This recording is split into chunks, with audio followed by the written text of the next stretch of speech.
तीन भुवन में सार वीतराग विज्ञानता शिव स्वरूप शिवकार नमहु त्रियोग समारिके नमहु त्रियोग समारिके। दौलत राम जी द्वारा लिखित यह है छह डाला नामक ग्रंथ है और इसमें हमने यहाँ वैराग्य उत्पादक 12 भावनाओं की चर्चा को प्रारंभ किया है। 5वीं ढाल के आधार पर 12 भावनाएं वैराग्य उत्पन्न करने वाली है, समता और शांति का संचार करने वाली है। इस जीव के चित्त में कैसे सहजता रह सकती है, कैसे शांति आ सकती है, कैसे सरलता रह सकती है, समता भाव किस तरह से वृद्धिंगत हो सकता है, उसका यदि कोई मार्ग है, यदि कोई विधि है तो वह है 12 भावनाओं का चिंतन। जितनी प्रॉब्लम दुनिया भर में दिखाई देती है, सच्चाई यह है कि दुनिया में रंच मात्र भी प्रॉब्लम नहीं है, दुनिया में कहीं भी कमी नहीं है। यदि कभी कहीं कमी है तो हमारी सोच में कमी है, हमारे ज्ञान में कमी है, हमारे चिंतन में कमी है। तो जहाँ प्रॉब्लम है सुधार भी वहीं करना पड़ेगा। प्रॉब्लम यदि यहाँ है तो सुधार वहाँ नहीं, सुधार भी यहीं करना पड़ेगा। और जैन दर्शन का ये 12 भावनाओं का चिंतन हमें सुधार करना सिखाता है अपनी सोच में। सोच बदलेगी सब कुछ बदला हुआ नजर आएगा, चिंतन बदलेगा सब कुछ बदला हुआ नजर आएगा। इसलिए जगत में बदलने की चेष्टा मत करो, अपनी चिंतन को बदलो, अपनी सोच को बदलो। पहली भावना का नाम बतलाया था अनित्य। कल हमने अनित्यता के संदर्भ में बहुत चर्चा की आपके बीच में। अनित्य है, क्षणभंगुर है, नाशवान है, जन जन और कण कण सब परिवर्तनशील है, शाश्वत कोई नहीं है। पर्याय की अपेक्षा से देखा जाए तो हर वस्तु बदलने वाली है। परिवर्तन परिवर्तन परिवर्तन परिवर्तन इस जगत का नियम है। जो सूर्य उदित होता है वो शाम तक अस्त हो जाता है। ऋतुएं बदलती है, मौसम बदलते हैं, महीने बदलते हैं, दिन बदलते हैं, वर्ष बदलते हैं, शताब्दी सहस्त्राब्दी काल बदलते हैं। भोग भूमि कर्म भूमि में बदल जाती है, कर्म भूमि भोग भूमियों के अंदर बदल जाती है। व्यक्ति जन्म लेता है, मर जाता है। परिवर्तन तो यहाँ का शाश्वत नियम है, लेकिन इस परिवर्तन के काल में भी एक नहीं बदलने वाला तत्व सदा काल कायम रहता है। वो है अपना चैतन्य तत्व, त्रिकाली ध्रुव आत्मा। वो नहीं बदलता है कभी भी। तो नहीं बदलने वाले तत्व पर दृष्टि दो। बदलने वालों को देखते देखते आंसू बहाते रहोगे, रोते रहोगे। और बदलते हुए तत्व को देख करके भी शांति की बात हमने कही थी, दुखों का रोना बंद करो क्योंकि ये दुख शाश्वत नहीं है। परेशानियों का रोना बंद करो क्योंकि ये परेशानियां परमानेंट रहने वाली नहीं है। कितनी बातें की हमने आपसे, किसके संदर्भ में? अनित्यता के संदर्भ में। नहीं रहेंगे, नहीं बचेंगे, मरना सबको एक दिन, चले जाएंगे, चल बसेंगे। ओहो, जब अनित्यता की बात इसको समझाई तो समझ में आई, बात तो सच्ची है। जिसका जन्म होता है वो मरता है, बात तो बराबर है पंडित जी, ये बिल्कुल सही कह रहे हो आप। जिसका जन्म होता है वो मरता है, जिसका जन्म होता है वो मरता है, ये बात बिल्कुल बराबर समझ में आती है। लेकिन एक नई बात ये साथ में जोड़ देता है, बचा लूंगा। कोशिश तो करनी चाहिए, जब तक जान है हम बचा लेंगे। मैं हूं ना, ऐसा दम्भ बढ़ता है क्या? अपनी वाइफ से कहता है मैं हूं ना। माँ बाप अपने बच्चों से कहते हैं बेटा चिंता मत कर, हम हैं ना। बुजुर्ग माँ बाप से बच्चे कहते हैं बाबूजी चिंता मत करो, पिताजी चिंता मत करो, हम हैं, हम हैं। एक दोस्त दूसरे दोस्त से कहता है हम हैं, हम हैं। यहाँ ये कह रहे हैं भाई साहब, जगत का जैसा स्वरूप अनित्य था वैसा ही इस जगत का स्वरूप अशरणवी है। नंबर 1 अनित्यता की चर्चा की थी, नंबर 2 पर अशरणता की चर्चा कर रहे हैं। देखो मरना तो है ही सबको। समझ में आ गई बात कि हाँ समझ में आ गई? आज तक कोई भी अमर नहीं दिखाई दिया, अनित्यता की बात समझ में आ गई। अब ये कह रहे हैं कि मैं बचा लूंगा, डॉक्टरों की शरण ले लूंगा, वकीलों की शरण ले लूंगा, मंत्र तंत्र की शरण ले लूंगा। तो कहते हैं भाई ये सारा जगत अशरण है, किसी के बचाने से किसी को बचाया भी नहीं जा सकता है। एड़ी से चोटी तक का जोर लगा लो, स्वरूप में ही आचरण पना है। वस्तु का स्वरूप ही आचरण है। आचरण है माने किसी दूसरे के सहारे से वस्तु का स्वरूप चलता नहीं है। बड़ी गजब की भावना है ये, बड़ा गजब का चिंतन प्रस्तुत किया है। हम यहाँ से चौथा छंद पढ़ते हैं, 5वीं ढाल का, जो चर्चा यहाँ कर रहे हैं दौलत राम जी। चले बोले, याद करना, बहुत मार्मिक लाइनें हैं, राहत प्रदान करेगी, शांति देगी लाइनें आपको। सुर असुर खगादीप जेते, मृग जो हरि काल दलेते, मणि मंत्र तंत्र बहु होई, मरते न बचावे कोई। क्या कह दिया है भाई साहब, मरते न बचावे कोई। अरे मरण समय जब आ जाता है, मौत जब आ जाती है, तो कह रहे हैं कौन बचाए। क्या इस मरते हुए जीव को कौन बचाएगा, कौन बचाने में समर्थ हो सकता है। मरते न बचावे, कोई नहीं बचा सकता है मरते हुए जीव को, न कोई। कौन कौन, कितनों के नाम ले लिए। अरे नहीं नहीं, सुर असुर, सुर देवता, असुर राक्षस नहीं। सुर माने होता है वैमानिक देव, वे होते हैं सुर। और असुर माने होता है जो सुर नहीं है वो सब असुर, माने जो वैमानिक देव नहीं है, ऐसे भवनवासी, व्यंतर और ज्योतिष्क, ये तीनों कहलाते हैं असुर। तो सुर और असुर माने चारों प्रकार के देव। इतना ही नहीं, खगाधिप जेते और जितने भी, क्या करो बोलो।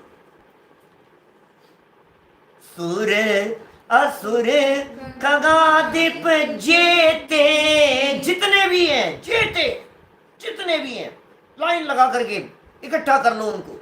खगाधिप कह करके कहना चाह रहे हैं ख ग। ख माने होता है आकाश और ग माने होता है गमन करना। तो खग शब्द का अर्थ होता है आकाश में गमन करना। क्या समझ में आ रही है बात? आकाश में गमन करने वाले कहलाते हैं खग। पक्षियों का पर्यायवाची है, वैसे खग पक्षियों का पर्यायवाची है, लेकिन यहाँ खग शब्द का प्रयोग किया गया है आकाश मार्ग में गमन करने वाले विद्याधरों के अर्थ में। चारों प्रकार के देव ले लिए, भवनवासी, व्यंतर, ज्योतिष, वैमानिक, जगत के सारे देवी देवता, सब देवी देवता जगत के सारे मिलकर के भी तुझे बचाने में समर्थ नहीं हो पाएंगे। किसी देवता की शरण ले ले, किसी परमात्मा की शरण ले ले, किसी भगवान की शरण ले ले, हे भगवान मुझे बचा लो, ये देवता मुझे बचा लेंगे। कौन बचाए? वो देवता खुदा शरण है। जब वे देव खुद मौत की चपेट से बच नहीं पाते हैं, जब उन देवों की खुद की आयु पूरी हो जाती है, वे तुम्हारी आयु को बढ़ाने में समर्थ कैसे हो सकते हैं? वे किस प्रकार बचाएंगे? जिसका समय आ गया ना भाई साहब, जिसका समय आ जाता है, फिर वो कितनी भी तिकड़मबाजी लगाता रहे, हेर फेर करता रहे, कुछ होने वाला नहीं। मालूम है आपको कौन सी बात? वही, हाँ वो आ गया था, कौन? यमराज आ गया था।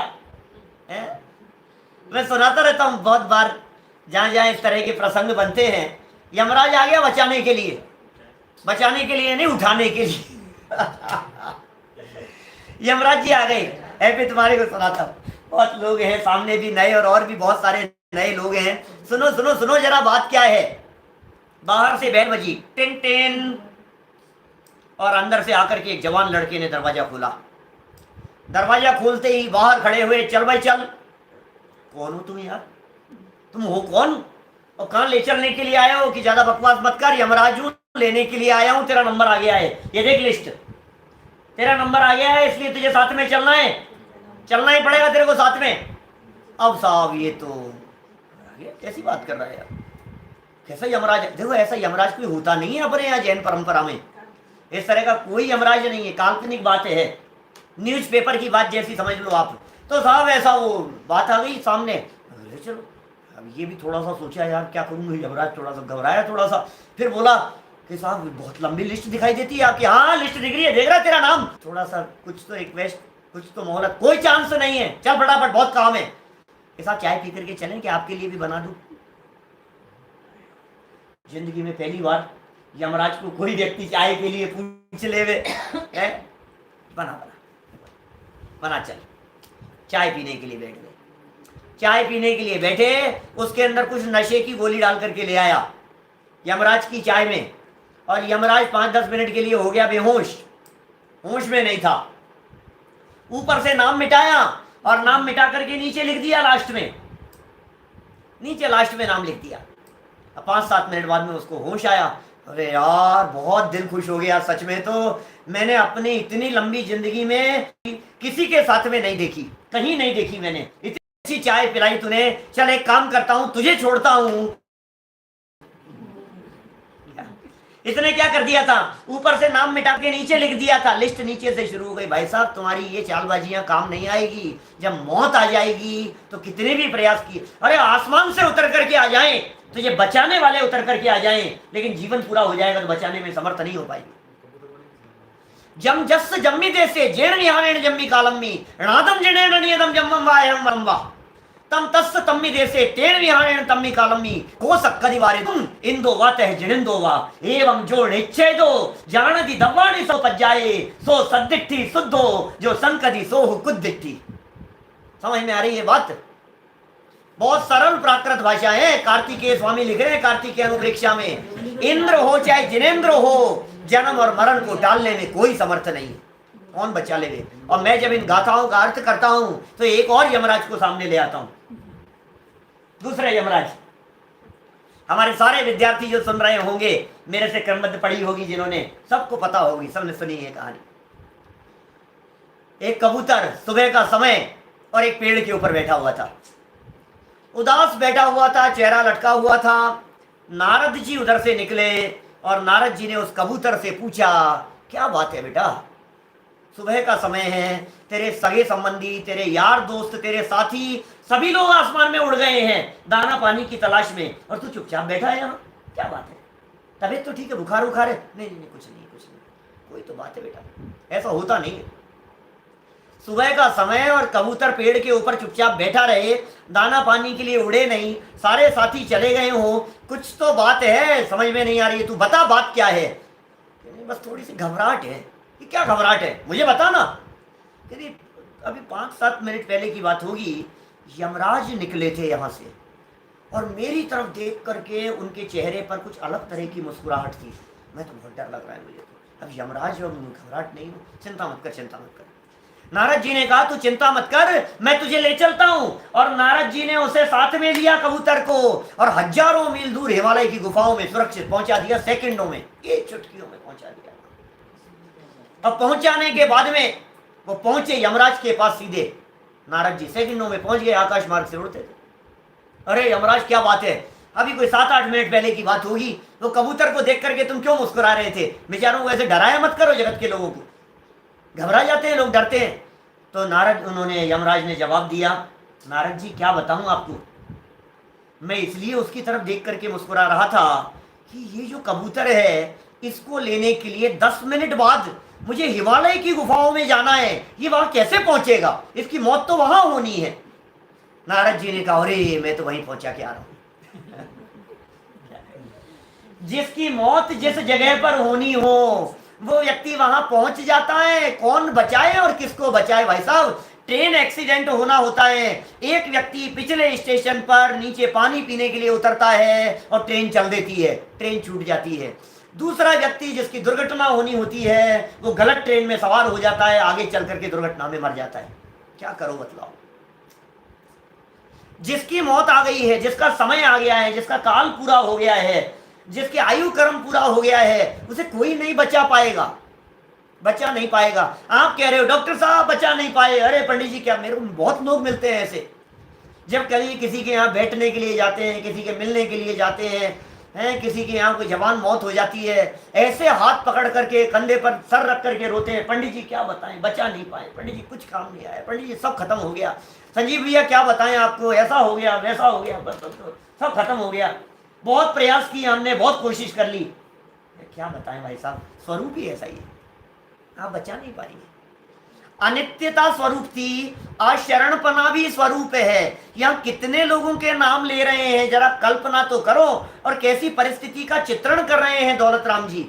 एक बार आप उसको गंभीरता से विचार करो। जब तक मेरा समय नहीं आया है तब तक सारे मेरे रक्षक दिखाई देते हैं, और जब मेरा समय पूरा हो गया है तो बड़े से बड़े लोग भी, रक्षा करने वाले भी भक्षक हो जाते हैं।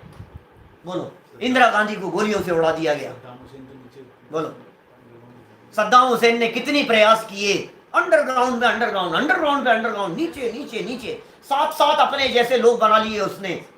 नहीं मरूंगा मैं, नहीं कोई नहीं मार पाएगा मेरे को, ऐसी योजनाएं बना ली। चले जा तू तहखाने में, चले जा 7 तलघर नीचे चले जा, जहां बम विस्फोट कोई असर नहीं कर सके, ऐसी जगह पर चले जा।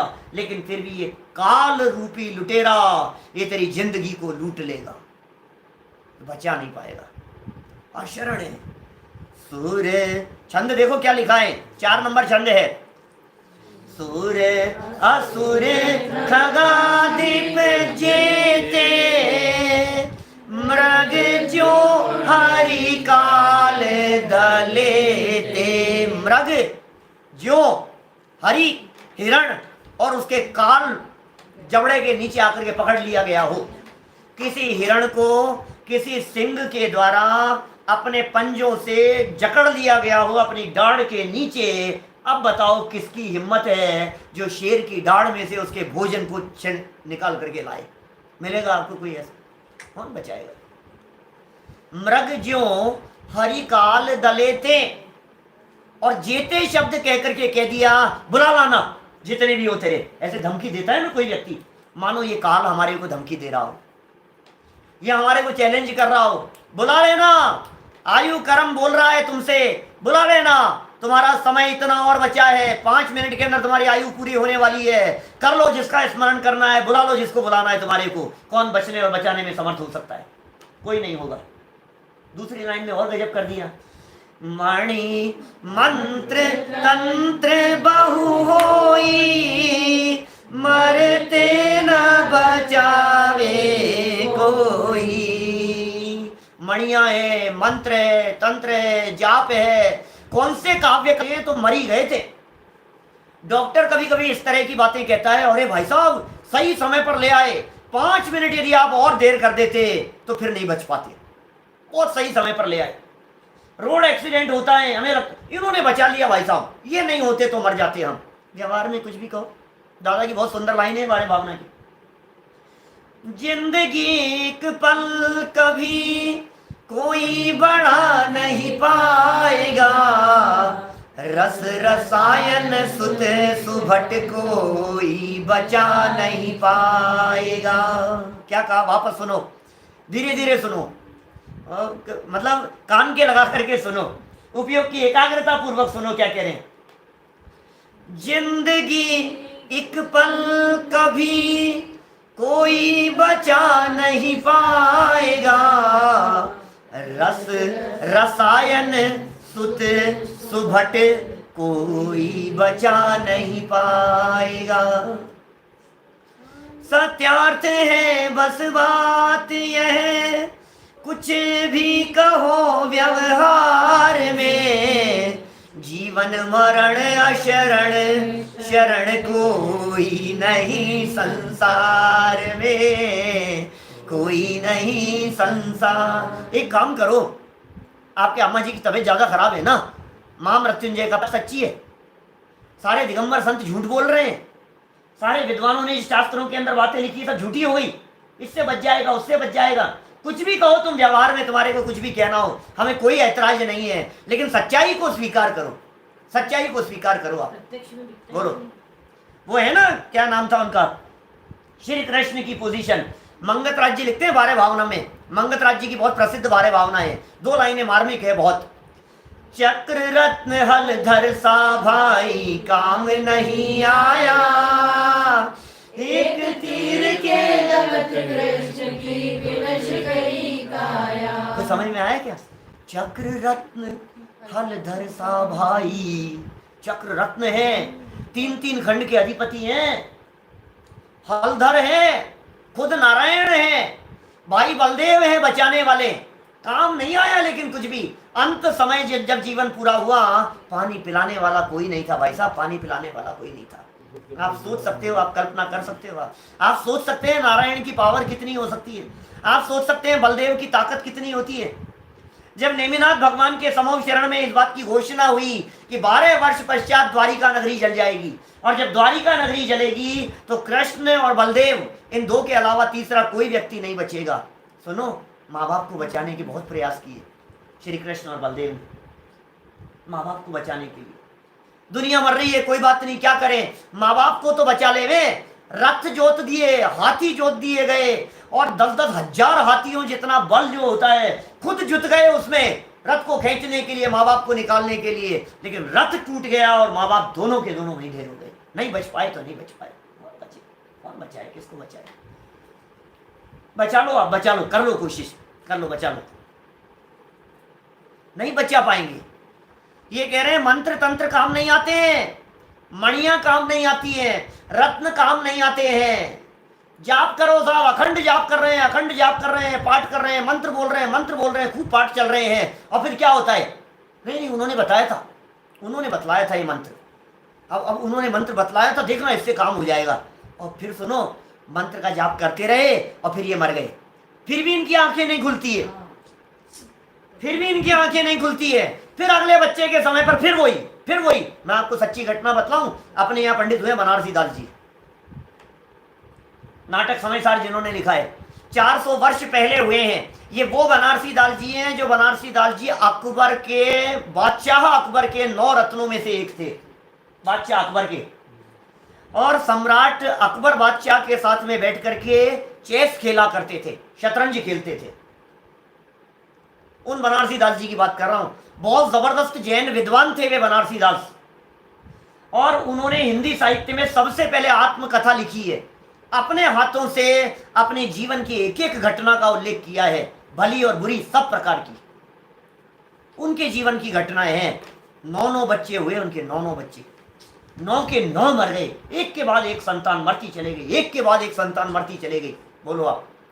और पहली संतान मरी, चेचक से मरी, और लोगों ने कहा जाकर के शीतला के जल चढ़ाओ, बच जाएगा बच्चा, नहीं बचा। दूसरी हुई, नहीं बचा। तीसरी हुई, फिर कहा लोगों ने अब भी मान जाओ, नहीं बचा। इतनी दृढ़ता होती है भाई साहब, अपने आयु कर्म से जिंदा रहेगा, कौन बचाएगा बतलाओ मेरे को? इतनी दृढ़ता है आप में, हमारे में, इस आचरणपन की, इस भावना की। सैकड़ों विद्वानों ने आचरण भावनाएं लिखी है, खोल खोल करके देखो जरा, जिसकी जच में जचे उसकी खोल करके देख लो, जिसकी जचे। भूधरदास जी की प्रसिद्ध है ना सारे समाज में, पूरे दिगंबर जैन समाज में भूधरदास जी की 12 भावना उठा करके देखो, उनकी 2 पंक्तियां, और मिलाओ जरा दौलत राम जी की 2 पंक्तियों से, मिलाओ जरा कुंद कुंदाचार्य की गाथाओं से, जो बंद अधिकार के अंदर उन्होंने गाथाएं ली है। हर व्यक्ति अपने आयु कर्म से जिंदा रहता है, हर व्यक्ति अपने आयु कर्म से मरता है। निज आयु क्षय से मरण हो, ये बात जिनवर ने कही, तुम बचा कैसे सकोगे जब आयु दे सकते नहीं।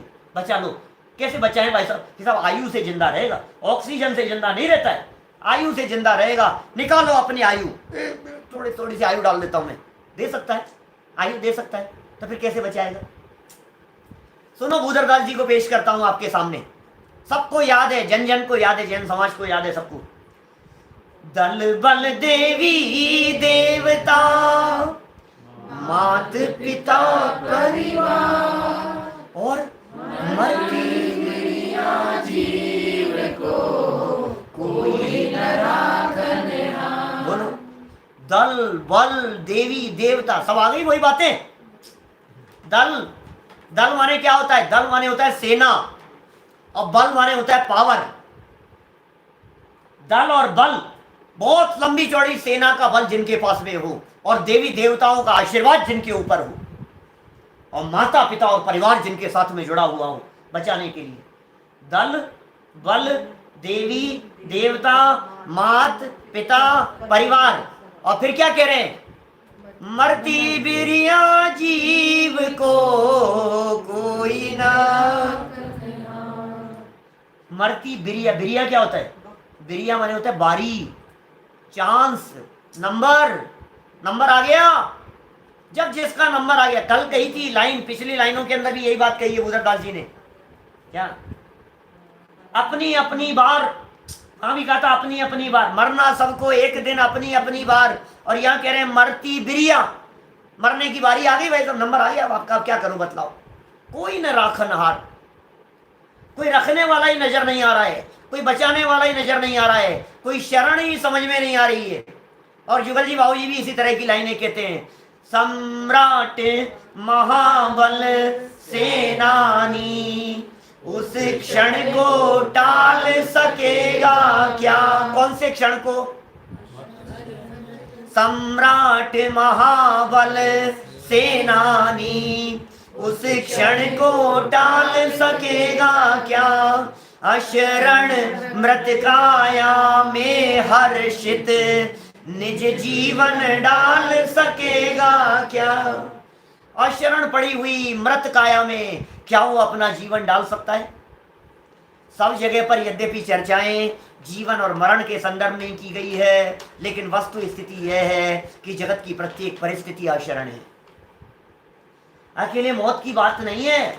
मोबाइल यदि खराब हो जाएगा तो बचाने से बचेगा नहीं, टीवी खराब हो जाएगा तो बचाने से बचेगा नहीं, महंगी से महंगी गाड़ी हो यदि उसका कोई सिस्टम खराब हो गया तो बचाने से बचेगा नहीं। ये कह रहे हैं यहां, रोना बंद कर, जगत के स्वरूप को समझ, रोना बंद कर, वस्तु के स्वरूप को समझ, कितना शांति मिलती है। ऐसा ही स्वरूप है भाई, ऐसा ही स्वरूप है इनका और हमारा। इतना ही साथ था।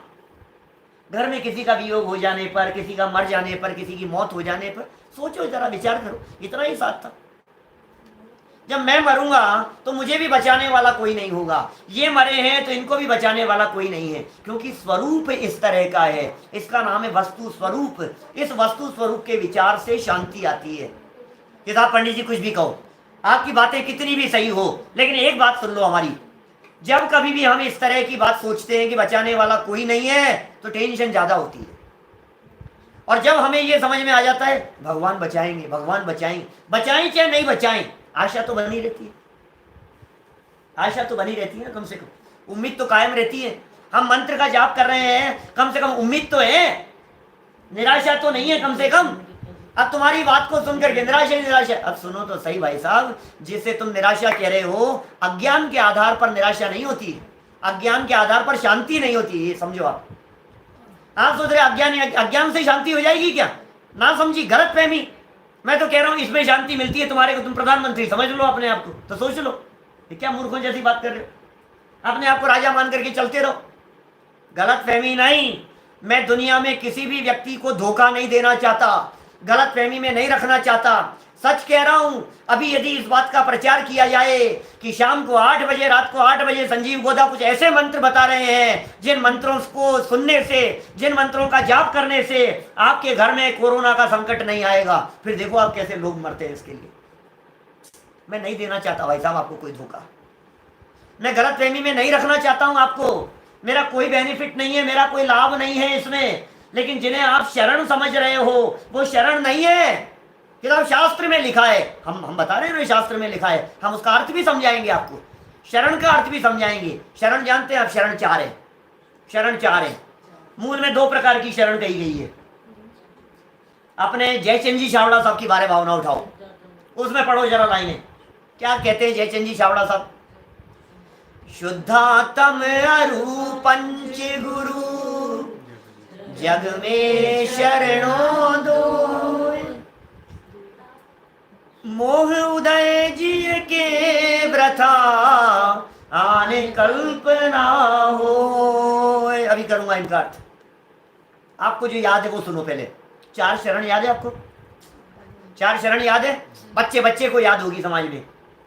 चत्तारि शरणं पवजामि अर्हन्ते शरणं पवजामि सिद्धे शरणं पवजामि साहू शरणं पवजामि केवली प्रणतं धम्मं शरणं पवजामि। बचा लेंगे ना अब ये तो बचा लेंगे। अर्हन्ते शरणं पवजामि। भाई साहब सच्ची घटना बतलाऊं आपको एक, अभी हमारे स्वर्ण जयंती का कार्यक्रम था शिखर जी में, बहुत बड़ा, सच्ची घटना है उस समय की। शिखर जी के पहाड़ से लौट करके आ रहे थे और वहाँ बीच में ही करीब चौपड़ा कुंड के आसपास की घटना होगी, मतलब उससे भी थोड़े पहले की। तो वहाँ एक लड़के को, जवान 20-22 साल का लड़का था, उस लड़के को सांप काट गया। सच्ची घटना है। कब की बात बतला रहा हूँ? अभी की बात बतला रहा हूँ, 2-4 साल पहले की स्वर्ण जयंती की घटना बतला रहा हूँ, उस समय की। 20-22 साल का लड़का था, कोई वंदना के लिए वहाँ आया हुआ था और सांप काट गया। अब सांप काट गया तो फिर क्या होना था? सब चारों तरफ भीड़ इकट्ठी हो गई। क्या हो गया, क्या हो गया? सांप काट गया, सांप काट गया। अरे यार, सांप काट गया। सांप तो पार्श्वनाथ भगवान का चिन्ह है और पार्श्वनाथ भगवान की टोक और यहाँ है और यहीं से मोक्ष गए हैं। पार्श्वनाथ भगवान का चिन्ह, ओ ले चलो इसको तो पार्श्वनाथ भगवान की टोक पर। अब तो पार्श्वनाथ भगवान ही बचाएंगे। लेकर के चले गए उसको पार्श्वनाथ भगवान की टोक पे। बोलो फिर क्या हुआ? क्या हुआ होगा बताओ मेरे को। मर गया वो बच्चा, मर गया, मर गया। बचाने के लिए नहीं आए पार्श्वनाथ भगवान ऊपर से। आदिनाथ भगवान नहीं आएंगे बचाने के लिए। भक्तामृत का पाठ करोगे तो हमारे यहाँ जैन परंपरा में भगवान ऊपर से उतर करके नहीं आते हैं। तो फिर आप तो कह रहे हो अरंते शरणम पवज्जामि, आप तो कह रहे हो सिद्धे शरणम पवज्जामि, फिर आप कह रहे हो बचाने के लिए नहीं आते हैं। फिर 4 शरण क्यों कहें? शरण का मतलब जानते हो क्या होता है? शरण माने होता है सहारा। कौन शरण है भाई साहब? कैसे शरण होती है? कैसे शरण दी जाती है? किरीन साहब मैं आपकी शरण में आया हूँ, डॉक्टर साहब आपकी शरण में आया हूँ, तो क्या करें बोलो? डॉक्टरों के पाँव दबाओ, यही शरण है ना? डॉक्टर का कलश करो, ये क्यों? क्या करो बोलो? डॉक्टर की भोग लगाओ। क्या क्या करना पड़ेगा? सोचो तो सही जरा। डॉक्टर की शरण कैसे लेते हो आप, ये बताओ। वकील की शरण कैसे लेते हो, ये बताओ मुझे। इंजीनियरों की शरण में जाते हो तो कैसे लेते हो उनकी शरण? बड़े बड़े लॉयर्स, सीए की शरण में जाते हो तो उनसे क्या क्या काम करते हो? कैसे शरण होती है उनकी? वो कुछ रास्ता बतलाते हैं, उस रास्ते को अपनाते हो, उस रास्ते पर चलते हो, ये उनकी शरण कहलाती है। कितनी प्रैक्टिकल बात है भाई साहब। आप किसी कानूनी दाव पेच में उलझ गए किसी जगह पर और आपको बहुत बड़ा लॉयर बतलाया, जाओ उसकी शरण ले लो, तो फिर आप क्या करते हैं? वहां जाते हैं, फिर उसके वकील के हाथ पांव दबाते रहते हैं आप, हैं ऐसे ही करते हैं। फिर दूसरे दिन जाएंगे, फिर हाथ पांव दबाए आएंगे उसके। फिर एक दिन कहेंगे कि सुन भाई मेरे को है ना तेरा है ना दूध से अभिषेक करना है। क्या होगा भाई, क्या होगा? उसके बताए हुए मार्ग पर चलने को शरण कहते हैं बापू, इसका नाम शरण है। समझ में आ रही है बात? शरण का मतलब क्या है? जो रास्ता उन्होंने दिखाया है उस रास्ते पर चलने को कहते हैं शरण। पंच परमेष्ठियों की शरण का क्या अर्थ है? बालबोध पाठमाला पढ़ो, बालबोध पाठमाला पढ़ो। ये जैन दर्शन क्या है, ये जैन सिद्धांत क्या है, इसे बेसिक से पढ़ो एक बार गहराई से। हमारे पीयूष जी ने बहुत कही हमारे को, हमने सारे बालबोध के वीडियो तैयार किए, सब तैयार है वीडियो। बालबोध पाठमाला भाग 1 से प्लेलिस्ट पर जाकर के देखो आप। नमोकार मंत्र के अर्थ से चर्चा शुरू करो। एक एक कंसेप्ट को क्लियर किया है। क्या है सच्चा जैन धर्म? कर्तावाद का नाम जैन धर्म नहीं है। भगवान बचा लेंगे इसका नाम जैन दर्शन नहीं है। धोखा दे रहे हो। भगवान बचा लेंगे कह करके, माफ करना लेकिन बहुत बहुत बड़ा इल्जाम है ये भगवान कि भगवान ने बचा लिया। जो करते नहीं है उन्हें करता धरता आपने बना लिया। वीतरागी हैं उनको आपने रागी बना लिया। जो हाथ पे हाथ धर करके बैठे हैं उन्हें आपने आशीर्वाद देने वाला बता दिया। ये क्या कर लिया आपने? बतलाओ। इल्जाम लगा दिया आपने भगवान के माथे पर। चत्तारी शरणम पवज्जामि, अरहंत भगवान की शरण में आता हूं, अरहंतों को देखता हूं मैं। ये अरहंत भगवान की शरण है। मैं अरहंत भगवान को देखता हूं। शरण क्या है? निश्चित तेरे सदृश प्रभु अरहंत अवस्था पाऊंगा। ये है अरहंतों की शरण। सिद्धों की शरण क्या है? क्या? हे प्रभु, भूतकाल प्रभु आपका, वह मेरा वर्तमान, और वर्तमान जो आपका, ये है सिद्धों की शरण। हे प्रभु, साधी अनंत काल के लिए रही है अनंत अनंत काल। ऐसा अवसर आएगा। इसी छठी ढाल की लाइन है वो। हे भगवान, ऐसा अवसर आएगा, सिद्धालय में आपके बगल में जाकर के बैठूंगा। ये है सिद्धों की शरण। आचार्यों की शरण का मतलब ये है उनकी शरण में जाकर के दीक्षा लूंगा, ये उनकी शरण है। और केवली प्रणतम धम्मम शरणम पवज्जामि, धर्म की शरण लेता हूं। धर्म सहारा है, धर्म शरण है। महावीर भगवान, पार्श्वनाथ भगवान शरण नहीं है। माफ करना, अपमान नहीं करना चाह रहा हूं मैं, किसी के ऊपर उंगली नहीं उठाना चाह रहा हूं, लेकिन पार्श्वनाथ भगवान किस चीज की शरण होंगे बताओ मेरे को? वो पंच परमेष्ठी आप क्या सोच रहे हो? वो पंच परमेष्ठी बचा लेंगे? बचा लेंगे ना, बचाएंगे साहब, महाराज की शरण में आए हो, बचा लेंगे। और महाराज के ऊपर उपसर्ग हो रहा हो तो उनके खुद के ऊपर ही संकट आ जाता। एक दिन बतलाऊं मैं, पार्श्वनाथ भगवान के पास में संकट के काल में जाकर के खड़ा हुआ। काल्पनिक के बात सच्ची नहीं है, कल्पना कर रहा हूं कि भगवान के पास जाकर के खड़ा हुआ पार्श्वनाथ भगवान के पास, हे भगवान बहुत बड़ा संकट आया है, पार्श्वनाथ भगवान आप बचा लो। तो पार्श्वनाथ भगवान ने कहा कि सुन, जब पाप कर्म के उदय में संकट आते हैं तो कोई नहीं बचाने वाला होता है। मैं तुझे क्या बचाऊं? मेरे ऊपर जब संकट आ गए थे तो मैंने अपने आत्मा की शरण ले ली थी, और बचने का उपाय यही है कि यदि तू भी बचना चाहता है तो जिस तरह से मैंने अपने आत्मा की शरण ली थी उसी तरह से तू भी अपने आत्मा की शरण ले ले। ये उपाय है, सच में इसके अलावा कोई उपाय नहीं। वो बचा लेंगे, ये बचा लेंगे। अच्छा, 700 मुनिराजों की रक्षा किसने की थी भाई साहब? 700 मुनिराजों की रक्षा किसने बचाया था? विष्णु कुमार मुनिराज ने बचाया था 700 मुनिराजों का। हाँ सही बात है, रक्षाबंधन की कहानी, पूरा प्रवचन है मेरा एक रक्षाबंधन की कहानी पे। 700 मुनिराजों को बचाया था। अच्छा, विष्णु कुमार ने बचाया था। अच्छा, गज कुमार मुनिराज को किसने बचाया था? है? माथे पे सिगड़ी जली थी गज कुमार मुनिराज की, मालूम है ना आपको? उनको किसने बचाया था? अच्छा, वो युधिष्ठिर, भीम, अर्जुन, ये तीनों मोक्ष गए हैं, और कौरवों के जो भांजे थे उन्होंने इनको गरम गरम लोहे के आभूषण पहना दिए थे। उनको किसने बचाया था? किसकी शरण ली थी इन्होंने? किसी ने नहीं। अच्छा, किसी ने नहीं तो फिर हुआ क्या ये तो बताओ। कोई बचाने वाला नहीं था तो सुनो, जब बचाने वाला कोई नहीं था तो उपयोग अपने आत्मा में लीन हुआ और केवल ज्ञान की प्राप्ति हो गई। आपको लगता है बचाने वाला कोई नहीं होगा तो क्या होगा? दुनिया में कौन किसको बचाए? बचाने वाला खुद तो बचने का इंतजाम कर ले पहले, कौन बचाएगा? एक और कबूतर बतलाता हूं आपको, पेड़ के ऊपर बैठा हुआ था। क्या कबूतर पेड़ के ऊपर बैठा हुआ था और इधर से एक शिकारी उसके ऊपर निशाना लगाने के लिए तैयार खड़ा हुआ था। शिकारी तैयार है निशाना लगाने के लिए, कबूतर बैठा हुआ है, मौत दिखाई दे रही है, नीचे शिकारी दिखाई दे रहा है। उड़ने की कोशिश करने का उसने प्रयास किया, थोड़ा सा उड़ा और अचानक दिखाई दिया एक बाज ऊपर चक्कर लगा रहा था झपट्टा मारने के। वापस आकर के बैठ गया तुरंत दौड़ करके।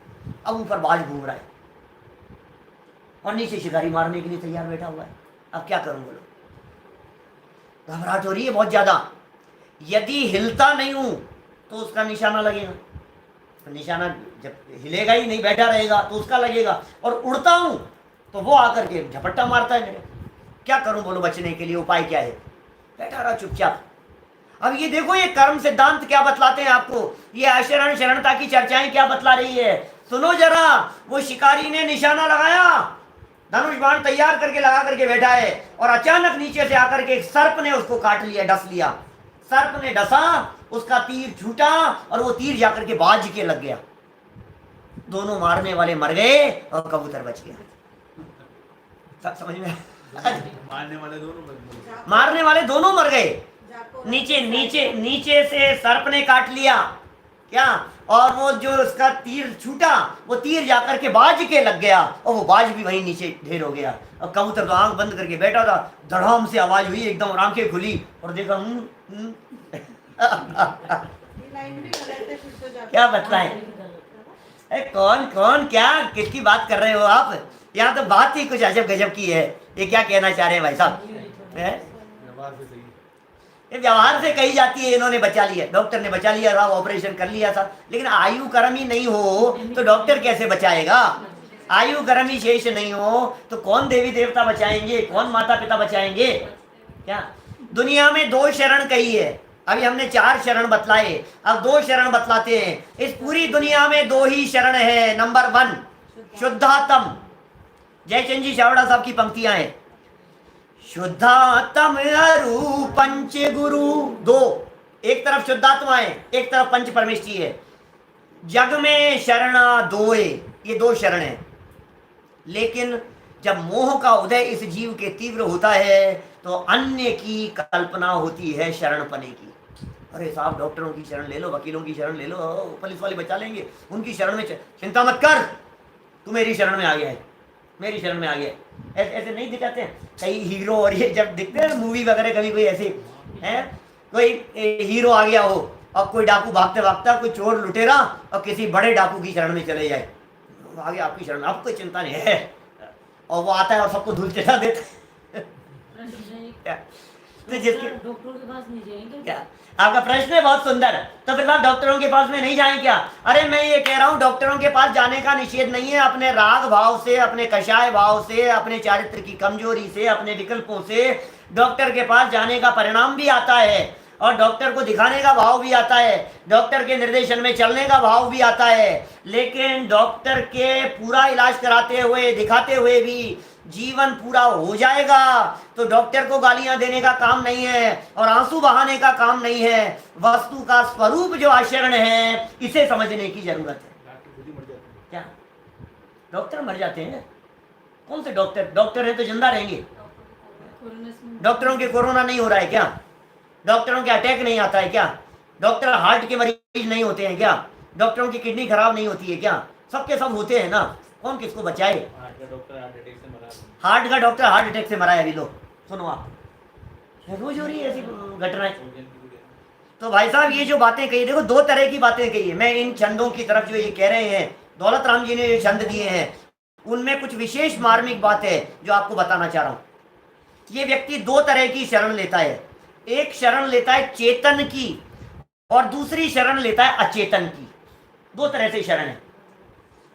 एक चेतन की शरण है। चेतन माने माता पिता परिवारजन, ये सब ये चेतन की शरण है। देवी देवता चेतन है, समझ लो। राजा महाराजा चेतन है, योद्धा पुलिस वाले सिपाही उनकी शरण में चले गया, सब चेतन है। और दूसरा डॉक्टर वगैरह सब चेतन है। अब दूसरा शरण लेता है अचेतनों की। अचेतन कौन से? मंत्र है, तंत्र है, टोना टोटका है, कोई क्या बोलते हैं, मणियां हैं, रत्न है, तो उनकी शरण लेता है। ये सेकंड नंबर पर है।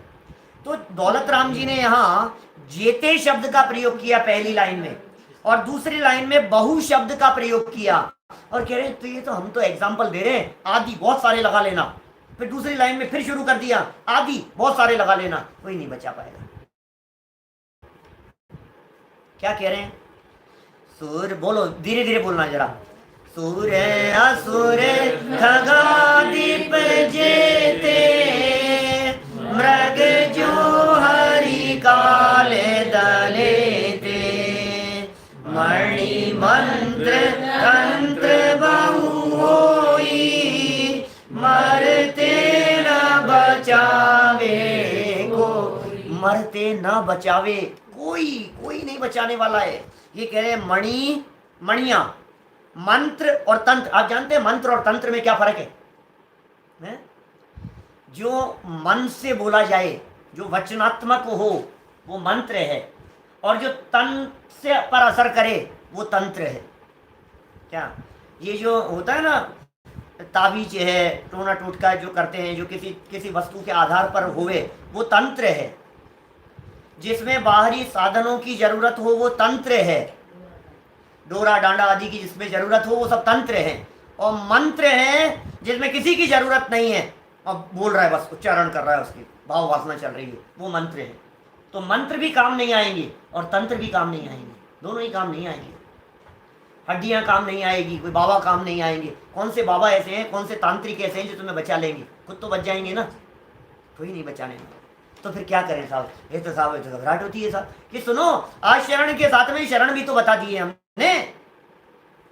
तुम जिनकी शरण में जा रहे हो वो गलत शरण ले रहे हो। बोलो क्या कह रहे हैं? राग से क्या असहाय है? क्या कोई शब्द है कुछ ऐसा? क्या लिखा है? चला गया स्क्रीन से। हैं? मृग, मृग का मतलब है हिरण। मृग माने होता है हिरण, और हरि माने होता है सिंह। तो जिस तरह से शेर के मुंह में हिरण आ गया तो कौन बचाए उसको? उसी तरह से तू काल के मुंह में आ गया तो तुझे कौन बचाए? दुनिया तो नहीं बचाएगी, लेकिन तेरी शरण तेरे पास में है। सुनना भैया, अंतिम बात कह रहा हूं, तेरी शरण तेरे पास में है। दुनिया में तो कोई नहीं बचाएगा, लेकिन तू ही अपने स्वभाव का आश्रय लेकर के अमर हो जाएगा। अमरत्व का चिंतन कर, अमरता का अवलंबन ले। इस देह के भीतर बैठा हुआ एक अमर तत्व है, एक त्रिकाली तत्व है, एक ज्ञायक तत्व है, जिसे किसी और की शरण की जरूरत नहीं है। अरे जिसे किसी की शरण की जरूरत नहीं है, ऐसा अशरण तत्व मैं हूं। दो अर्थ करो इसके, अशरण के। शरण कोई नहीं है, शरण कोई नहीं है, कोई शरण में ही नहीं है, कोई सहारा देता ही नहीं है, रोता रहता है। अब दूसरा अशरण, मुझे किसी की शरण की जरूरत नहीं है, मैं अशरण। अब फर्क समझ में आया दोनों में? कोई बचाता नहीं है, कोई बचाता नहीं है, रोता रहता है। अब तुझे ये समझ में आ गई, कोई नहीं बचाएगा, मुझे जरूरत नहीं है किसी की भी, तो हिम्मत आ जाती है, पुरुषार्थ जागृत हो जाता है।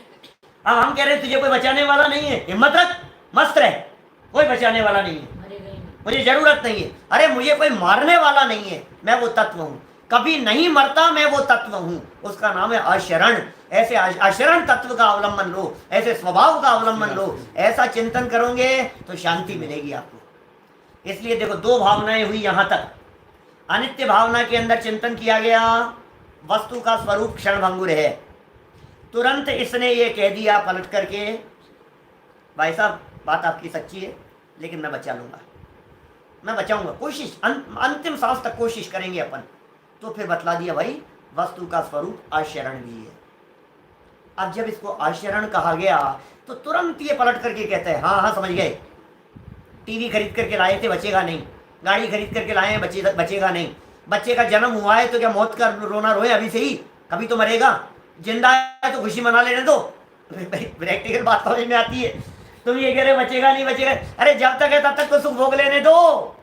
तो फिर आचार्य देव ने इसके चिंतन को देख करके तुरंत तीसरा स्टेप रख दिया, उसका नाम कहा संसार भावना। संसार भावना, संसार के स्वरूप के बारे में चिंतन कर बेटा। और यदि आपको इस संसार भावना के स्वरूप के बारे में जानना हो तो कल हम इसके संदर्भ में करेंगे विशेष चर्चा, रात को ठीक 8 बजे इसी प्रकरण के संदर्भ में। कल अक्षय तृतीया का दिन है, ऋषभदेव भगवान का प्रथम आहार दिवस का दिन है। आप लोग बहुत धूमधाम से उस पर्व को मनाइए। ये विवाह के चक्कर में नहीं, बहुत अच्छा पर्व है। और कल के इस प्रसंग पर जिनवाणी चैनल के ऊपर दादा का एक विशेष प्रवचन, आत्मा की खोज, जिनवाणी चैनल पर दोपहर में ठीक 12 बजे इंडिया टाइम, इंडिया वालों के लिए जिनवाणी चैनल पर रविवार का दिन है, आने वाला है। आप उसका भी अवश्य लाभ लेवें और बहुत शांतिपूर्वक, वैराग्यपूर्वक धर्म ध्यान करते हुए, आराधना करते हुए कल के दिन को आप बिताएं, मनाएं। इसी भावना से बात को